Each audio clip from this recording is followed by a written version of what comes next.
Olá a todos, começamos o programa Ponto de Vista, que hoje recebe aqui a Lua Bezerra, coordenadora dos cursos de Publicidade e Design da Uninasal. Muito obrigado, Lua, por ter aceitado o nosso convite. Eu que agradeço. Mais uma vez, é uma alegria estar aqui.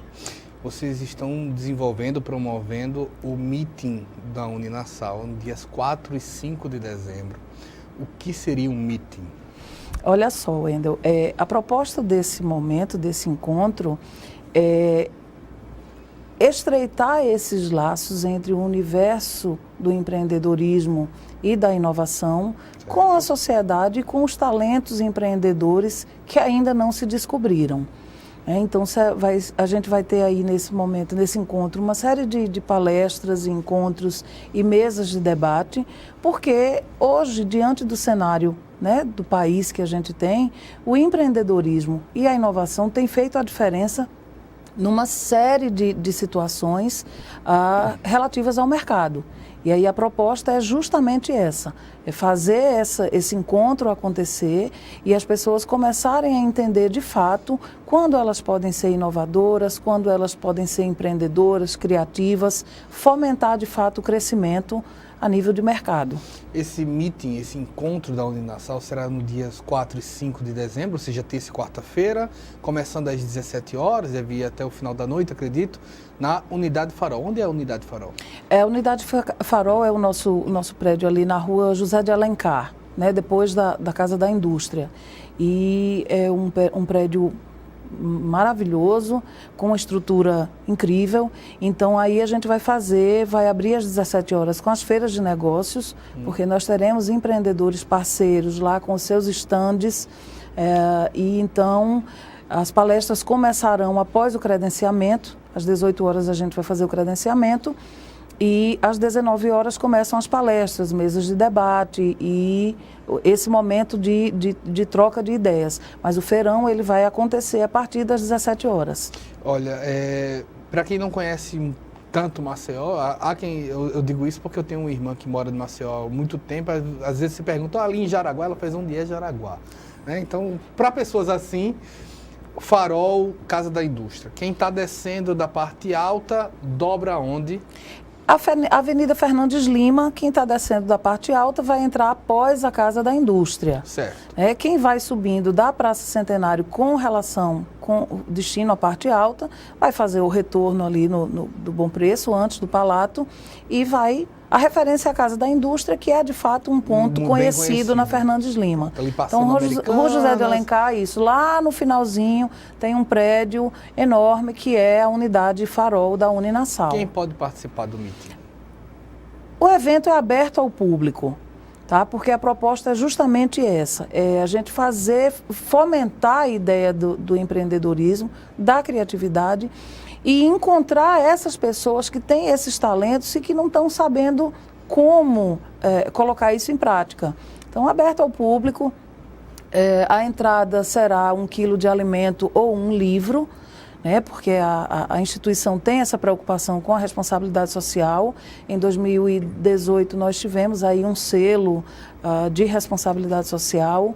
Então, a gente tem, sim, esse viés e trabalhar isso de forma produtiva, mas também pensando no lado social, que é uma característica nossa. Mesmo sendo aberto ao público, que áreas são mais, vamos dizer, mais simpáticas, mais adequadas, mais próximas de um meeting como esse? Quais as áreas? Essa pergunta é fantástica, porque às vezes a gente fica achando que são eventos limitados para determinadas áreas.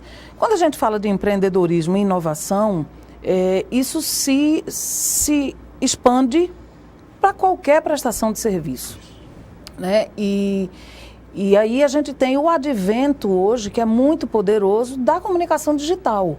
Eu estava comentando isso no outro momento, ou seja, não tem mais como fugir do universo digital. Então, se a gente consegue linkar áreas diversas, independente do segmento, com a importância da comunicação bem feita, do marketing bem feito, do planejamento estratégico no universo digital, isso faz toda uma diferença. Hoje todo mundo tem acesso a esse universo digital e para o meio de mercado empresarial, também é importante saber fazer uso disso. Então, para aquela pessoa que tem um projeto pessoal, que é uma marca, que tem um produto pessoal, para quem tem pequenas, médias empresas, para quem precisa se comunicar com o público, com o consumidor, a gente vai trabalhar todas essas temáticas, independente da área, focadas no processo de planejamento de empreendedorismo e inovação. Quando a gente estabelece negócios, eu sempre costumo dizer, e assim está aberto que eu seja contrariado nesse sentido, ou contradito nesse caso, que o brasileiro ainda engatinha num sangue, numa veia, num talento natural para abrir negócio. Geralmente são exceções, mas o brasileiro não tem essa cultura. Você concorda ou discorda desse ponto de vista? Eu sou obrigada a concordar, né? E se a gente fizer uma análise, nós teremos esse momento também. Teremos vários cases de sucesso, né? Aqui no estado, que vão falar um pouco da sua trajetória, mas eu sou obrigada a concordar com você. Muitas vezes a gente entende que prestar um serviço é fazer exatamente aquela situação acontecer. Quando a gente sabe que os serviços, eles se repetem, mas eles precisam da inovação, eles precisam da melhoria. Veja que a gente vive num momento hoje onde, de repente, o supermercado que você mais frequenta é o que te trata melhor. Tratamento não pode ser um diferencial. O prestador de serviço, seja lá em que área for, ele tem por obrigação tratar bem o cliente. Eu tive essa semana no estabelecimento, fiquei bem contrariada por situações e eu fico naquela vontade ali, sabe, de dizer assim, senta aqui, vamos conversar, deixa eu te dar uma ideia. E é isso que as pessoas precisam começar a perceber. Espaço no mercado tem para quem é bom. E quem é bom tem que perceber quais são as necessidades, quais são as oportunidades, quais são as estratégias. A gente não pode continuar se comportando no mercado na base do achismo, né? No aleatório. Por isso o planejamento é tão importante. E aí, quando você ouve as experiências de cada um desses cases, como que o planejamento foi feito, como que a comunicação com o cliente foi feita, às vezes um produto que é extremamente simples, mas ele tem uma sistemática inovadora. Isso faz muita diferença para a sociedade consumidora e para o empreendedor. Me dá a impressão, Lua, de que, tipo, quando a gente fala alguns nomes como inovar, implantar filosofias novas, me dá uma sensação de que, até está no nome, né? Inovar, de que a gente está desprezando o passado. Inovar significa criar do zero, novo, refazer, descartar tudo que estava sendo feito? Não, criar do zero seria inventar. Né? E aí, dentro desse universo que a gente vive, acho que inventar é uma coisa realmente diferenciada. Mas seria um processo de ruptura? Muitas vezes sim, ele é um processo necessário. O problema é que nós, enquanto seres humanos, todas as vezes que a gente fala de mudança, gera um certo desconforto, porque mudança significa inquietação, significa você não prever, você não ter poder de prever o que é que vai acontecer. E nós fomos criados diante de uma máxima de que time que está ganhando não se mexe. Isso já demonstra a nossa dificuldade de mudanças. Mas é importante que a gente comece a rever isso, porque existe hoje concorrência, existe hoje novos serviços, novos segmentos de comunicação. Então, mudar e inovar, independente do setor, vai ser sempre uma coisa positiva. Como se busca essa inovação num campo tão dinâmico que é a sociedade de hoje? Depende. Né? Quando, de uma certa maneira, há quem diga que tipo, o processo de mudança, o processo de mobilidade dos negócios é mais alto do que já foi em qualquer época. Você concorda nesse ponto? Olha só, uma das minhas especializações é em gerenciamento de projetos. Sim. E quando a gente trabalha com esse tipo de situação, mudança, inovação, planejamento estratégico, essas coisas elas não seguem um plano linear, porque elas dependem de todo um cenário. Quem é o teu público, como ele se comporta. Hoje, até você trabalhar a comunicação em rede social, ela tem que ser uma coisa planejada. Tem clientes que olham a rede social durante o dia, tem outro que olha durante a madrugada. Então, esse planejamento que envolve desde as tuas ações, os teus investimentos, a tua comunicação, ele precisa ser feito com muita sensatez. E aí, muitas vezes, a gente vai... eu vejo, também trabalho com consultoria, eu vejo empresas que elas pegam o bonde num determinado momento, onde existe uma profusão de interesse, depois elas ficam sem saber como circular ali naquele meio.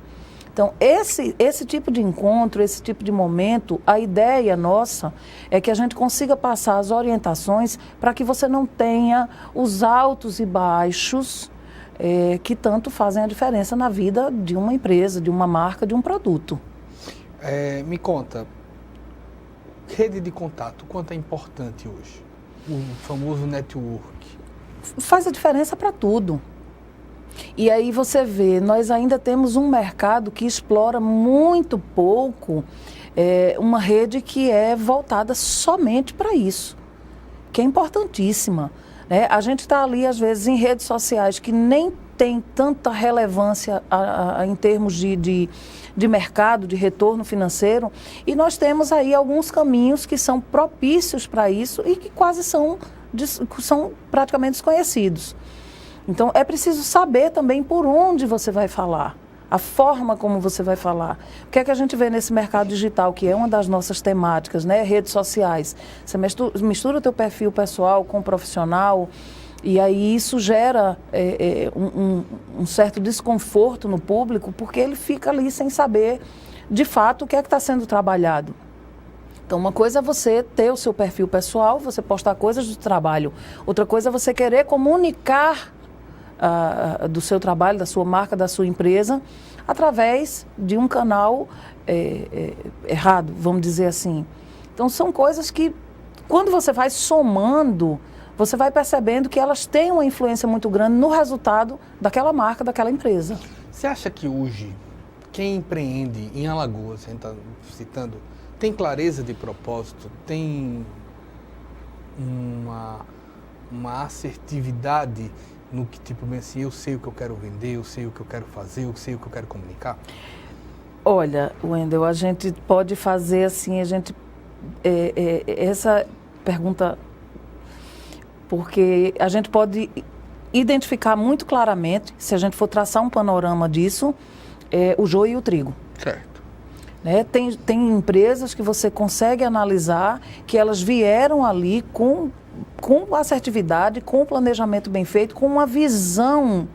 Hoje, quem trabalha no mercado empresarial tem que trabalhar com uma visão dos próximos 10 anos, talvez 15, e não aquela coisa do abrir, vou ver se dá certo. Mas nesse mesmo patamar, você vê empresas caindo de paraquedas em determinados segmentos que são de contato direto com o público, sem se trabalhar para isso.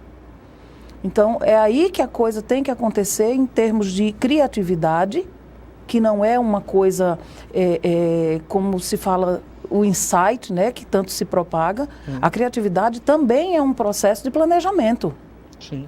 A questão do empreendedorismo e da inovação, essa tríade combinada é que vai determinar a tua permanência no mercado. E isso precisa ser falado. A gente não pode continuar achando que ser criativo é ser louco ou fazer as coisas sem planejamento. Uma coisa não tem nada a ver com a outra. Tá? E nesse meio aí, contato, mercado, o cenário mesmo financeiro. Então, são muitas coisas dentro do mesmo universo para a gente pensar e planejar. Do contrário... Hoje, sempre se discute a questão de preço e a questão de mercado como precificar isso como um dos grandes desafios. Você acha que hoje o principal desafio de um empreendedor seja saber qual é o seu preço, saber se posicionar no mercado, ou é realmente algo em termos de buscar uma nova tecnologia, buscar algo que não está sendo feito? Preço é uma coisa muito, muito gostosa e muito difícil de se falar, porque a nossa cultura diz que aquilo que é muito barato não presta, né? Eu vou me movimentar no mercado de acordo com o preço. Nesse mesmo tempo, o consumidor ele quer buscar o que ele entende como sendo bom a preço baixo, e tem situações de mercado que não contemplam isso. Né? Se você pega determinados tipos de produto, você não vai conseguir um produto de altíssima qualidade com aquele preço que você espera. Então, o consumidor ele já começa a entender hoje o que é o chamado valor percebido, que Kotler já falava em administração de marketing há muito tempo. É você entender, de fato, se aquele produto vale aquilo que ele está, né, exibindo ou não. E, ao mesmo tempo, tem serviços e tem produtos que são muito simples e que a gente quer tirar o lucro através da exploração. Então, é mais um momento controverso. Você chega numa cidade que tem um litoral como o nosso e você quer vender um coco a R$5, né? E aí você procura um determinado tipo de produto que tem qualidade, que tem valor, e você quer comprar a preço de banana. Então, esse entendimento ele também tem que partir do consumidor. Né? O varejo tem essa visão de explorar sempre o preço, de jogar isso para o consumidor, mas a gente precisa entender, de fato, aonde é que funciona o valor e o que vai ser pago.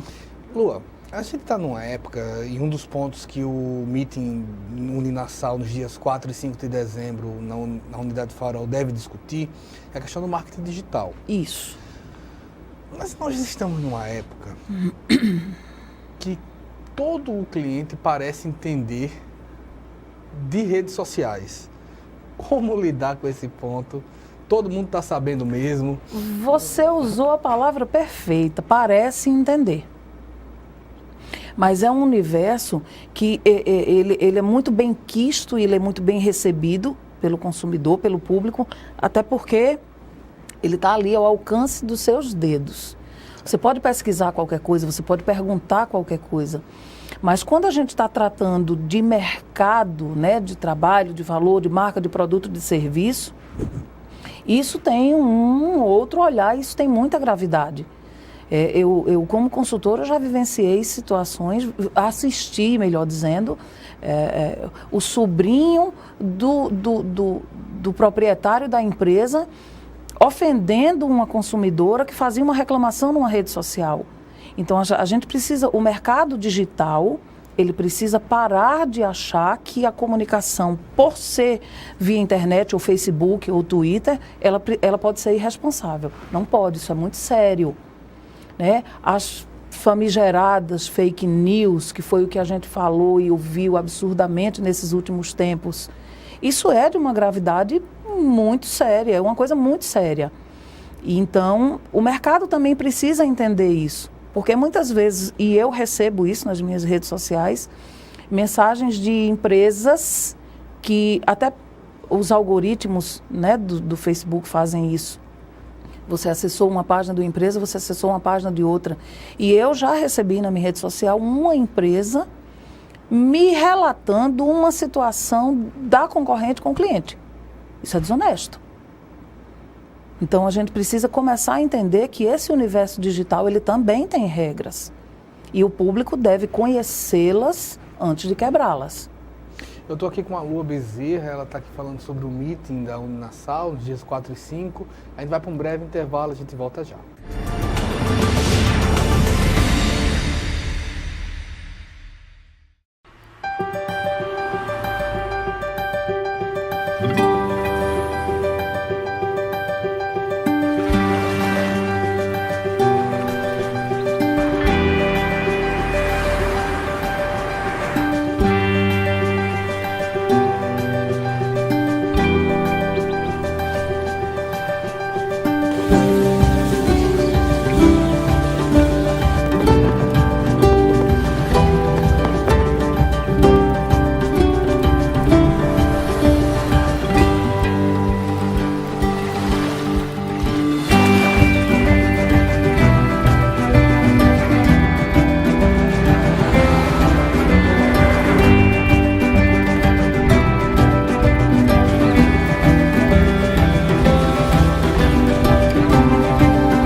queria poder falar com você. Te falar desses últimos meses e como tudo tá melhor. Eu percebi que viver é incrível, mais do que eu imaginava. Ser pai era um sonho e você me permitiu presenciar o nascimento da minha filha. Foi lindo. Pintei o quarto dela exatamente como imaginei. Antes de você, eu tinha medo de não conseguir estar presente quando esse momento chegasse. Queria te contar que por sua causa eu pude viver tudo isso. Provavelmente outras pessoas por aí querem te falar muita coisa também. Acho que você teria orgulho. Não só por mim, mas por ter feito algo tão nobre por pessoas que nunca viu. Eu só queria dizer obrigado. Obrigado por me dar mais tempo com a minha família. Obrigado pela sua doação de sangue. Doe sangue regularmente. Tem sempre alguém precisando de você. Procure o Hemocentro mais próximo e seja um doador.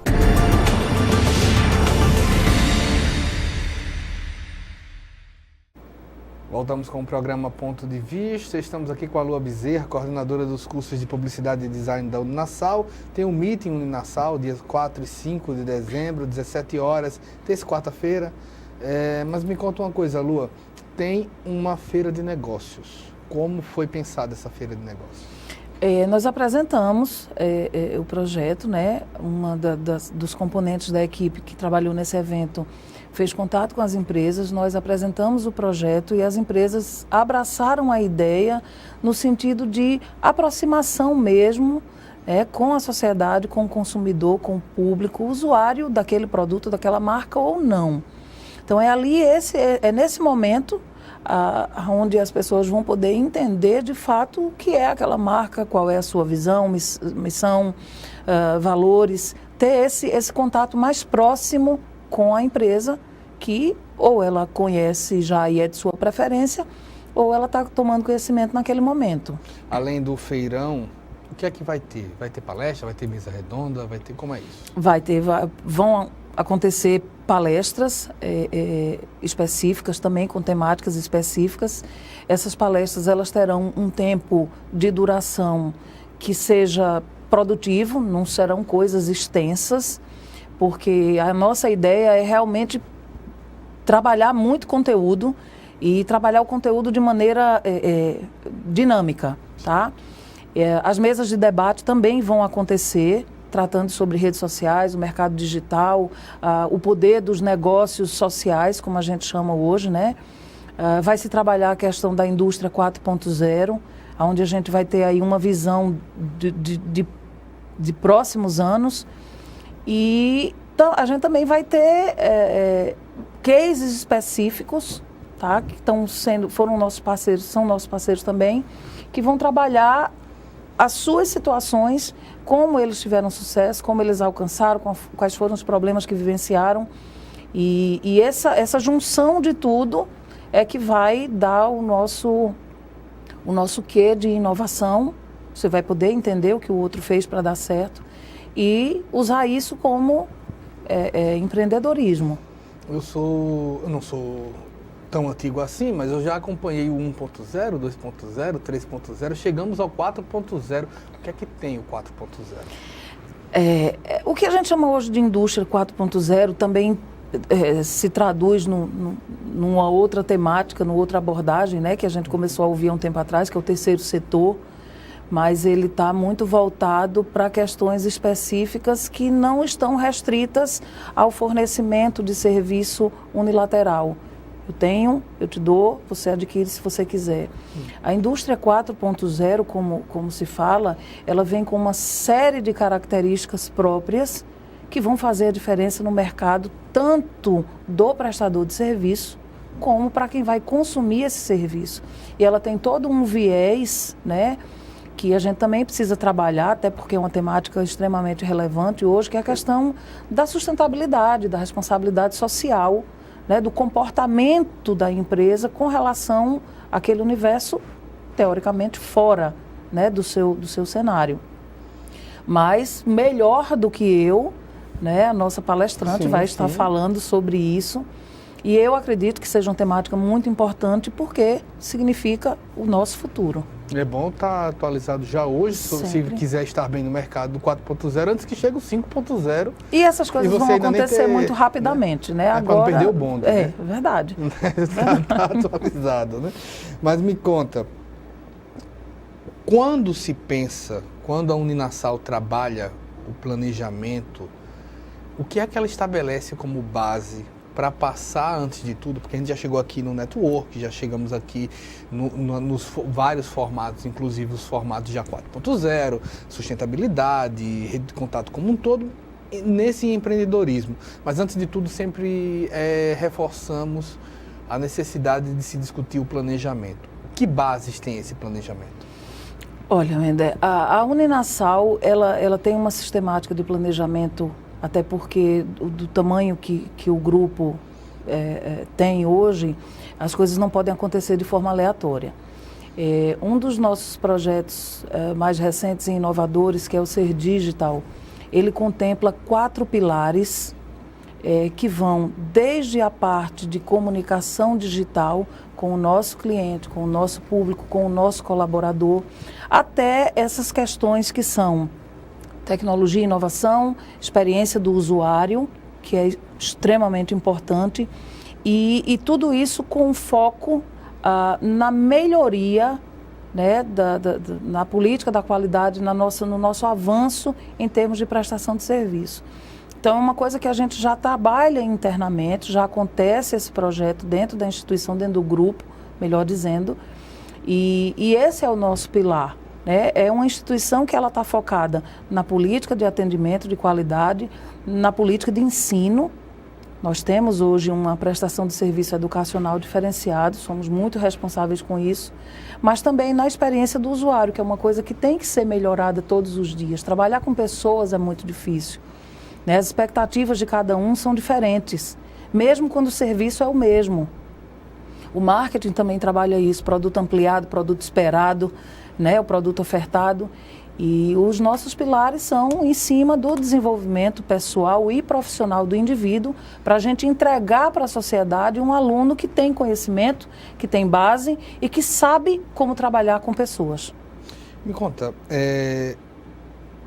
há algum tempo o mercado tem trabalhado que não é mais uma questão de pensar um produto como entrega. Você citou a palavra experiência, e assim ao longo do mundo inteiro você tem não só uma busca por oferecer uma experiência para esse consumidor, como isso já se chamou agora o nome de projetos. Você tem o Heineken Experience, você tem, e como tantos. Eu digo o Heineken porque recentemente teve a Fórmula 1 aqui no Brasil, e aí se fez um trabalho de aproximação experiência.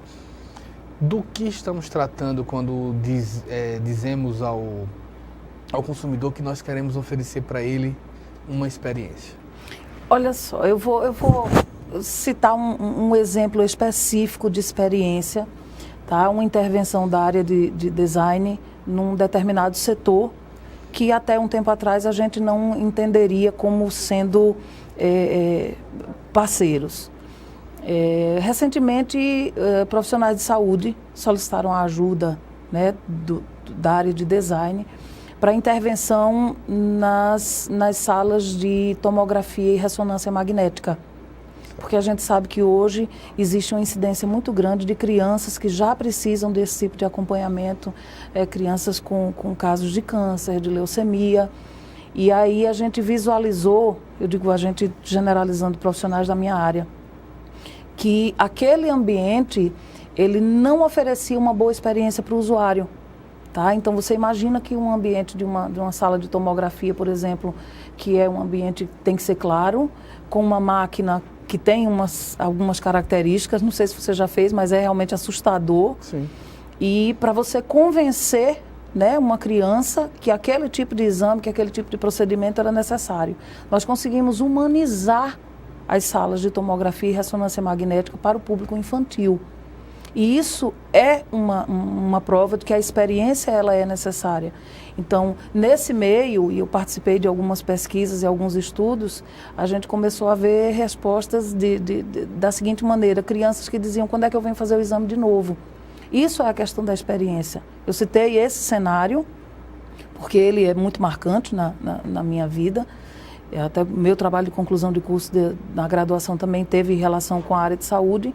Mas existem experiências diversas, né, que a gente hoje precisa proporcionar ao usuário.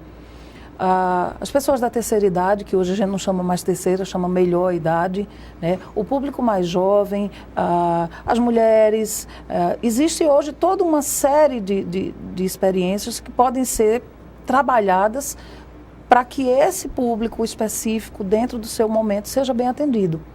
Então, isso é muito importante. Não é mais, aí eu repito, a gente saiu daquele formato de varejo. Eu tenho isso aqui e você consome se você quiser. A coisa não acontece mais dessa forma, por isso o empreendedorismo e a inovação se fazem fundamentais. Mais uma prova de que é importante se atualizar e o MIT é uma oportunidade como essa. Exatamente. Dias 4 e 5 de dezembro, 5 horas da tarde, pode ir, 1 quilo de alimento ou um livro. Ou um livro, inscrições pelo link extensão.uninasal.edu.br. Se chegar lá... Faz também, mas a nossa intenção, quando a gente disponibiliza o link, é que depois, passado o evento, nós fazemos o lançamento da frequência e aí a pessoa já vai lá no link, já pega o seu certificado de participação. Muito bem, estou aqui com Lua Bezerra, coordenadora dos cursos de Publicidade e Design da Uninasal. Tem um meeting Uninasal, dias 4 e 5 de dezembro, Unidade Farol, 17 horas, muito obrigado. Eu que agradeço, espero que seja um sucesso de público, que é a nossa proposta. Muito bem. A gente vai para um breve intervalo, a gente volta já.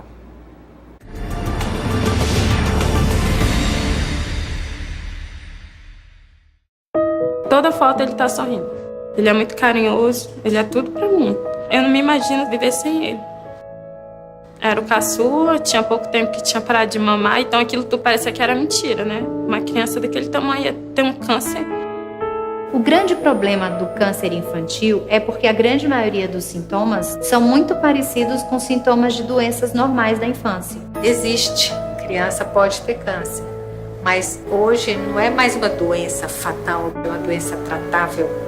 O diagnóstico foi rápido, a equipe médica deu todo o apoio e hoje a gente pode comemorar a vitória.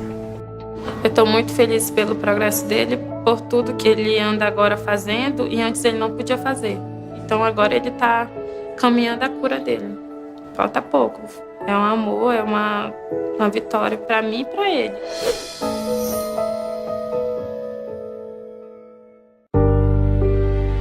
Minha filha deixou um vazio tão grande na família. Que só quem passou por isso na família ou próximo sabe como que é, né? Foi um dos momentos mais difíceis da minha vida.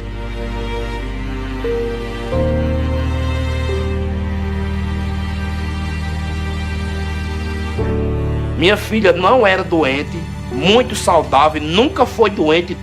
E pelo mosquito, minha filha se foi.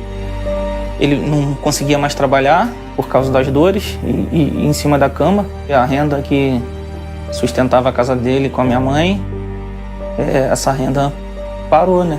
Mas assim, ela ainda não anda, ela não senta, ela não fala. Eu, graças a Deus, ainda tenho a minha filha comigo. O perigo é para todos, o combate também. Faça a sua parte. Com ações simples, podemos combater o mosquito. Ministério da Saúde, Governo Federal. O Brasil terá pela primeira vez uma Base Nacional Comum Curricular. O documento é democrático e respeita as diferenças. Com a base, todos os estudantes do país, de escola pública ou particular, terão os mesmos direitos de aprendizagem. Hoje a aula é sobre cidadania. Isso é bom. Se a base da educação é a mesma, as oportunidades também serão. Ministério da Educação, Governo Federal. O verde das florestas está em nossa bandeira e ainda que tentem destruir nosso maior patrimônio, nunca vamos deixar de lutar por ele. Por nossas vidas, por nosso planeta, por nossos filhos e netos. Somos independentes, somos Greenpeace. Batemos de frente contra governos e empresas que roubam as riquezas do planeta. Precisamos de todos juntos por essa causa. Acesse somosportodos.org e assine as petições. Faça parte dessa mudança já. Greenpeace, somos por todos.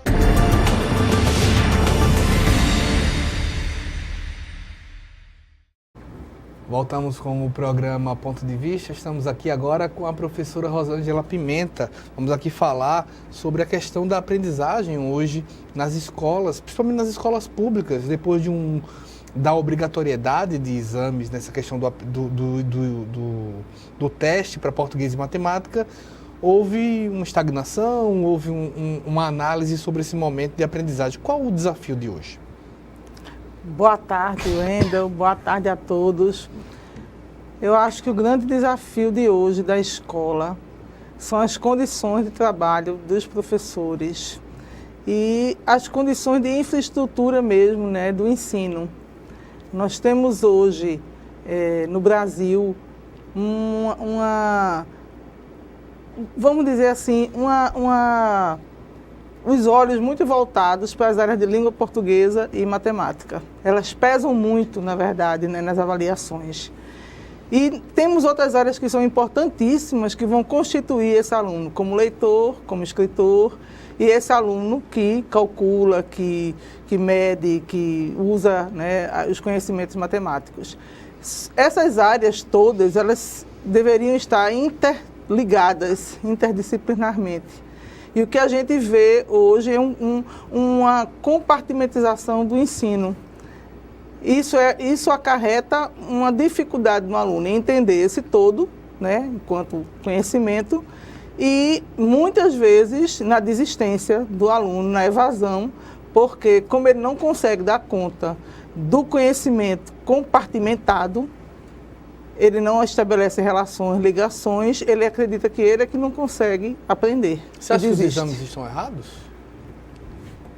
Eu acho que, primeiramente, os exames, eles medem parcialmente essa capacidade de conhecimento dos alunos. A primeira crítica que a gente faz aos exames na área de língua, que é a minha área, né, na área de língua portuguesa, é que os exames não medem escrita. Eles medem apenas o conhecimento da compreensão. Objetivo e ligado à compreensão textual. Mas por que, aparentemente, os brasileiros tendem a apresentar um resultado não tão desejado como alguns países, até mesmo da América do Sul? Pois é, nós estamos atrás do Chile, atrás da Argentina. Por quê? Porque essa avaliação, vamos pegar o PISA, que é a avaliação internacional, né, que ela é feita em vários países da América Latina e do mundo como um todo. O PISA, ele avalia o aluno a partir dos conhecimentos, como eu disse, de leitura, na área de língua portuguesa, e não na área da escrita. Então, mas o aluno, ele não é feito, o conhecimento da gente não é feito apenas, né, voltado para isso. Ele é um conhecimento de um todo. Se na escola o aluno não tem tempo de leitura, porque o professor acredita na área de língua que tem que dar aula de gramática, e aí ele foca na gramática e diz assim, a gente não tem tempo para leitura, não tem como dar conta dessa leitura. Essa leitura muitas vezes fica entregue aqueles 4 livros que os alunos leem, um por unidade, e depois responder a ficha de leitura. Que os meninos, muitas vezes, leem apenas o resumo, né? E a resenha e pegam do colega essa ficha, não é? Não há, assim, um estímulo à leitura na escola. Como também não há condições, muitas vezes, para isso. Por quê? As escolas não contêm bibliotecas equipadas, boas bibliotecárias, não dá condições aos alunos de ler. E isso, a gente, quando fala isso, está falando da capital. Porque se você for olhar para as escolas que estão no interior, a situação ainda é muito pior. A gente conhece escolas que as diretoras inviabilizam praticamente o acesso a alguns lugares, como os laboratórios de informática, como as bibliotecas. Os livros estão lá, todos bonitinhos, mas acho que se os meninos entrarem vão bagunçar, vão perder, vão rasgar. Assim como os computadores estão lá. Uma das escolas, inclusive, em Pernambuco, que eu atuei na Secretaria da Educação, a gente recebeu denúncia de que a escola estava com o laboratório fechado, as chaves, e os computadores estavam cobertos com lençóis. Mas os computadores são para os alunos usarem, as bibliotecas são para os alunos usarem. Então, tudo isso inviabiliza, na verdade, esse acesso ao conhecimento. Além da gente ter um professor que, para poder trabalhar essa leitura e essa escrita de maneira adequada, ele teria que ter mais tempo. Ele não pode ser um professor que parece um taxista, que sai de uma escola de manhã, aí vai para outra escola à tarde, aí vai para outra escola à noite. É um professor que vive sacrificado.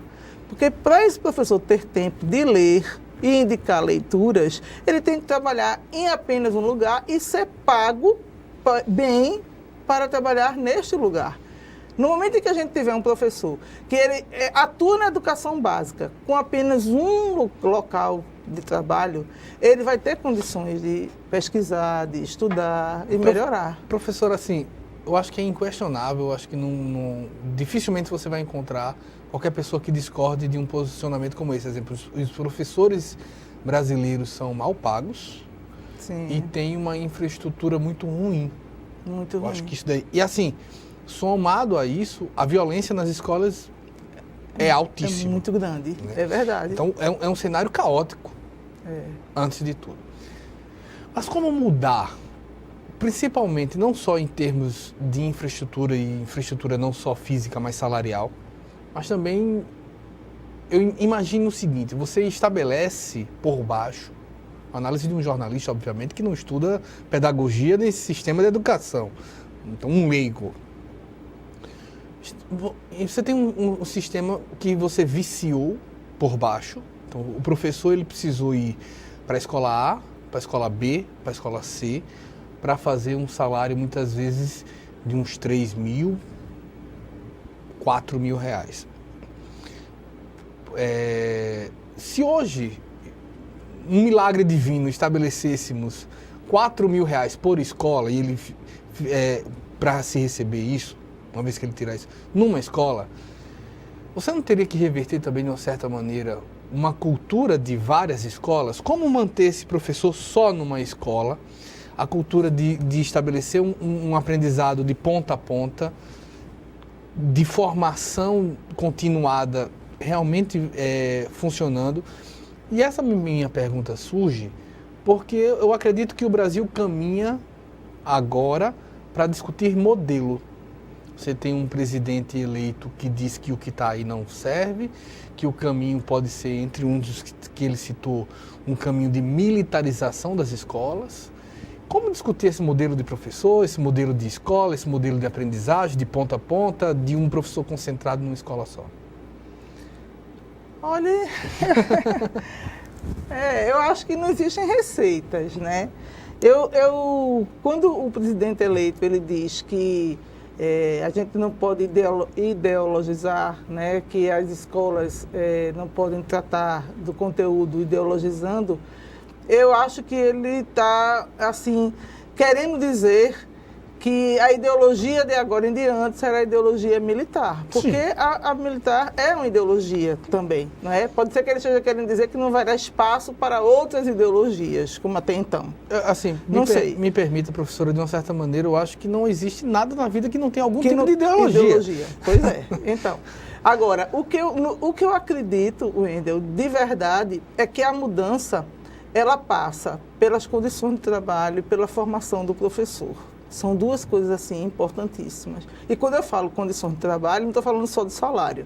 Eu estou falando de condições de trabalho mesmo. Em um lugar onde você tem um local de trabalho que o teto não cai, que tem água potável, que os banheiros estão limpos, que você tem livros, porque escola é lugar de livros, né?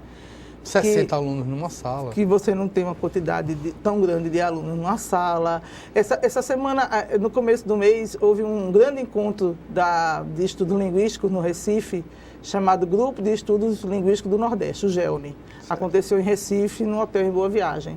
E eles trouxeram para a conferência, para a abertura, um professor da Universidade de Genebra, que apresentou uma entrevista, assim, uma conferência muito interessante com a pesquisa dele, porque ele foi observar nessa pesquisa como é que o professor interage com o aluno no momento da aprendizagem. Então, quais são os gestos profissionais que o professor tem em relação àquele aluno que está ali aprendendo, que melhora a aprendizagem do aluno? E na hora que ele estava dando a conferência, ele disse, agora eu quero fazer aqui uma ressalva. Em Genebra, as salas de aula do ensino secundário não passam de 22 alunos. E os professores trabalham apenas numa rede, num local. Então, ele disse, não dá para a gente fazer, eu não estou aqui querendo fazer comparativos. Até porque não dá para comparar as condições de trabalho dos professores lá na Suíça e as condições de trabalho da gente aqui no Brasil. Assim, me permita adicionar de uma certa maneira, porque, exemplo, recentemente tivemos aqui uma amiga professora que ela dizia assim, olha, em Genebra, ou na Suíça como um todo, ela falava de Suíça, não falava de Genebra, mas ela falou, tipo, a escola se preocupa se o aluno dormiu bem na noite anterior. Então, as condições de atenção a esse aluno é maior. Hoje você não sabe se esse aluno vai para casa, muitas vezes, depois de uma escola, estudar. A preocupação que eu digo, quando eu estava conversando com o professor, mas eu ia perguntar a ti se não é uma preocupação com sociedade. Quem é esse pai? Como ele se envolve com a escola? Não passa também isso? Os outros países não aparentam ter pais mais envolvidos dentro dessa escola?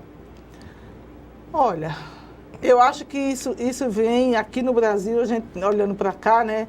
Isso isso revela uma certa divisão de classes sociais. Porque a gente tem pais da classe média, média alta e alta, que eu acredito que se envolve mais com a escola, que participa mais, né, do dia a dia dos meninos, dos filhos, inclusive em relação à aprendizagem, a cumprimento de tarefas. E a gente tem nas escolas públicas os filhos dos trabalhadores. Então, eu sempre digo isso nas minhas aulas na universidade.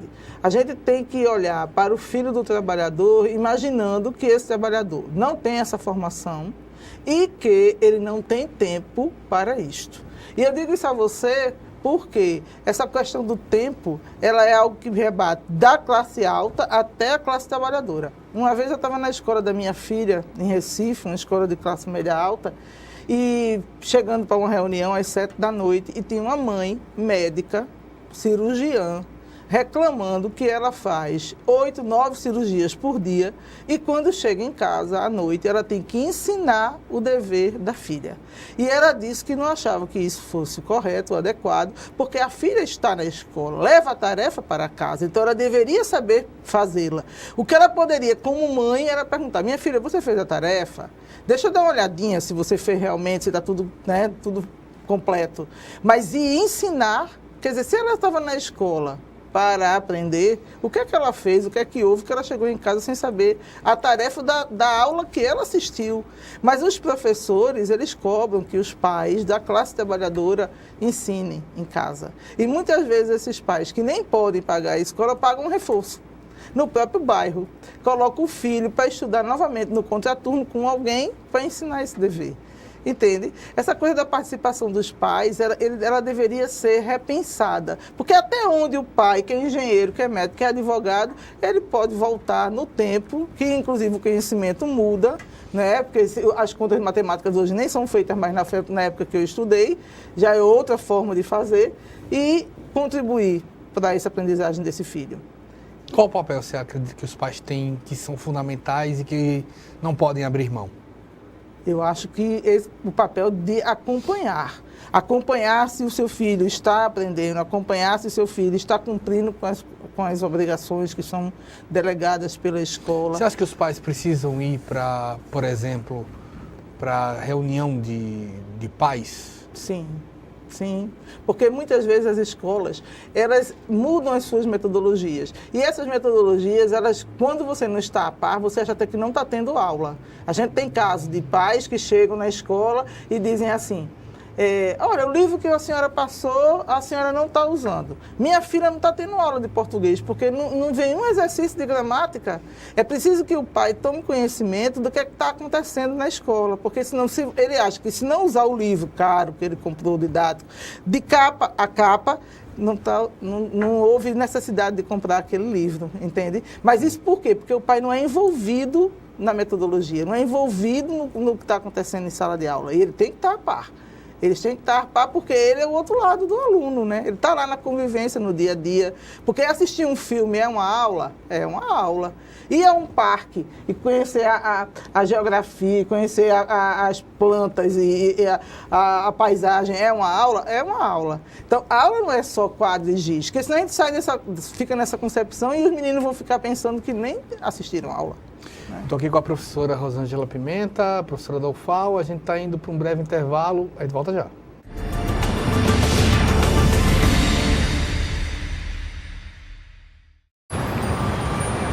Quando fiquei sabendo que tinha tuberculose, imaginei, é o fim. Mas logo descobri, tuberculose tem cura. Se parar o tratamento, a doença pode voltar, mais forte. Família, amigos, profissionais de saúde, todos juntos contra a tuberculose. É bom saber que eu não estou sozinho. Em caso de tosse por mais de 3 semanas, procure uma unidade de saúde. Pode ser tuberculose e o tratamento precisa ser feito até o fim. A ditadura foi uma época de violação de direitos. E muitos dos documentos que contavam os detalhes sobre os crimes cometidos foram censurados, escondidos ou destruídos.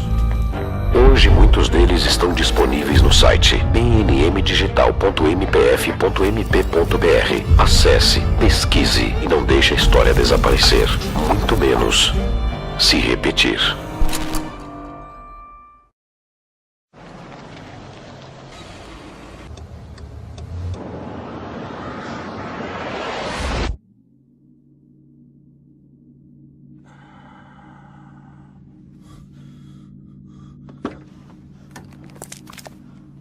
Mate. Oh, I'm so sorry. I thought there was time. He's just pulled out. I don't have time to stop. Oh, come on, mate. It was a simple mistake. I don't know if I was going a bit slower. Please. I've got my boy in the back.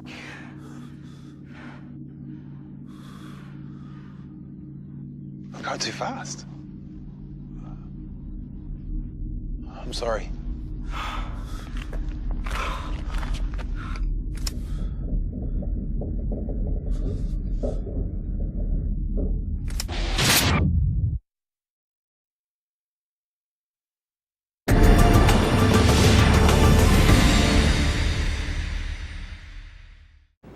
Voltamos com o programa Ponto de Vista. Estou aqui com a professora Rosângela Pimenta.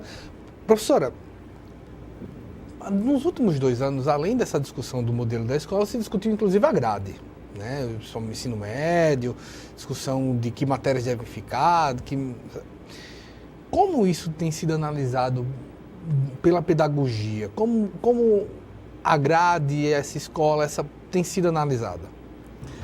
Veja bem, nós temos agora essa mudança de que a gente vai ter no componente curricular, né, nos conteúdos, 60% de um componente que ele vai chamar comum, né, de componentes que são comuns, e 40% de uma base diversificada. Certo. A grande perda que a gente vai ter é que a área de humanas ela fica muito sacrificada nessa diversidade, porque as artes, porque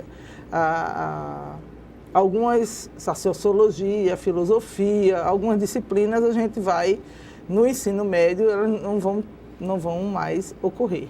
Além disso, a gente acabou de ter a aprovação do Conselho Nacional de Educação de que os alunos vão ter, no ensino médio, 20% de educação à distância, dos meninos que estão no curso diurno, manhã e tarde, e à noite, 30% de educação à distância. Isso preocupa demais a gente, porque você sabe que quando a gente coloca o jovem diante de um computador, muitas e muitas vezes esse jovem não vai, com certeza, estudar, nem vai elaborar trabalhos, porque para isso acontecer é necessário uma vigilância por parte dos pais que não estão em casa, né?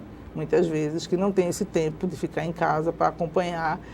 E, além disso, os meninos não têm essa maturidade, essa disciplina de estudo.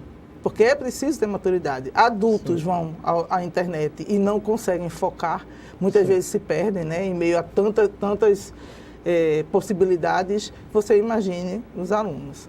Então, os jovens, né, do ensino médio. Então, isso é uma preocupação. Hoje a gente tem continua tendo uma grande carga em cima da língua portuguesa e da matemática, como se isso fossem as únicas grandes disciplinas, as mais importantes disciplinas do currículo, e as outras disciplinas vêm tudo a reboque. E isso é preocupante. A discussão sobre até uma colocação de segundo plano de filosofia, sociologia e espanhol prejudica? Prejudica, porque a formação humana ela é integral. Ela não pode acontecer dessa forma, né? A gente tem, apenas em língua portuguesa, várias críticas quando você pega uma escola que coloca aula de gramática separada de aula de literatura, separada de aula de redação. E por quê? Porque a língua é única e você pode ver isso de maneira interligada. Não são estanques. Não são estanques, né? Então, imagine você fazer isso com o restante do conhecimento, né? Porque o conhecimento, ele pode se dar e deve se dar de maneira integrada. Porque você está formando o cidadão, você está formando o ser humano, né? Na hora que eu digo, é mais importante isso aqui você pode ver pouco, eu estou dizendo ao outro que a questão cultural, que a questão histórica, que a questão política, ela pode ficar em segundo plano. E isso não é verdade nas nossas vidas, né? Muito bem. Uma escola, ela pode ter um modelo diferente da outra numa mesma região? Eu acho que pode e deve ter modelos diferentes. A gente tem a escola Waldorf, com uma concepção. A gente tem a escola montessoriana, com outra concepção. A gente tem a escola freiriana, com outra concepção. Então, eu acho que os modelos, eles podem conviver e os pais devem colocar os seus filhos nos modelos que acreditam que são melhores. Mas todos eles deveriam ter, pelo exemplo, há uma necessidade, e isso tem sido moda, palavra péssima de escolher, mas isso tem sido uma temática constante em políticas públicas de que a escola tem que ser em tempo integral. Isso daí é consenso? Eu acho que isso é consenso. A escola já é integral na Europa, já é integral nos Estados Unidos há muito tempo. Porque o tempo de conhecimento é outra coisa que o professor Joaquim Dawes colocou lá no Congresso, né, na hora da conferência dele.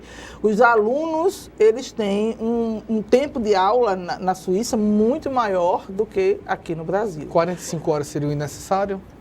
Eu acho que em torno disso. Em torno de 45 horas. O importante é a gente perceber, entender o que é que vai ser feito com o aluno, o que é que vai ser proposto durante esse dia, o que é que vai acontecer, né, de atividades que vão levar à aprendizagem. Porque também para o aluno ficar e não ter nada proposto, ou ficar com uma atividade que não é direcionada, isso não é interessante, né? Uma das preocupações da gente hoje com essa reforma do ensino médio é que são propostos 5 itinerários, né, de conhecimento, e as escolas públicas, elas são obrigadas a dar apenas um. Elas não precisam ofertar os 5, elas podem ofertar apenas um itinerário. Então, o que é que a gente logo pensa? Bom, se é obrigado apenas um, pode ser que as escolas optam por apenas um itinerário. E aí, se eu quero outro itinerário, eu vou ter que ir para outra escola. Na prática, isso não vai acontecer, porque a gente tem um custo de transporte, a gente tem um custo de tempo. O aluno do ensino médio, inclusive, ele vive um sacrifício muito grande. Porque e muitas vezes esse pai não entende a diversidade desses itinerários. E a classe média alta e alta, ela prepara esses filhos durante um tempo grande, com investimento de dinheiro muito grande também, para que esse aluno saia do ensino médio e vá para a universidade. Não acontece isso com a classe trabalhadora. A classe trabalhadora, pelo contrário, quando os meninos chegam ao ensino médio, está no momento deles trabalharem para poder ajudarem em casa. E isso atrapalha, porque você sabe que trabalhar e estudar são duas coisas que, às vezes, não é possível ser feitas, né? Você não tem condições de fazer. Professora Rosângela Pimenta, muito obrigado. O programa Ponto de Vista fica à disposição. Obrigada também. Eu agradeço a você pela audiência, espero uma próxima oportunidade. Até mais.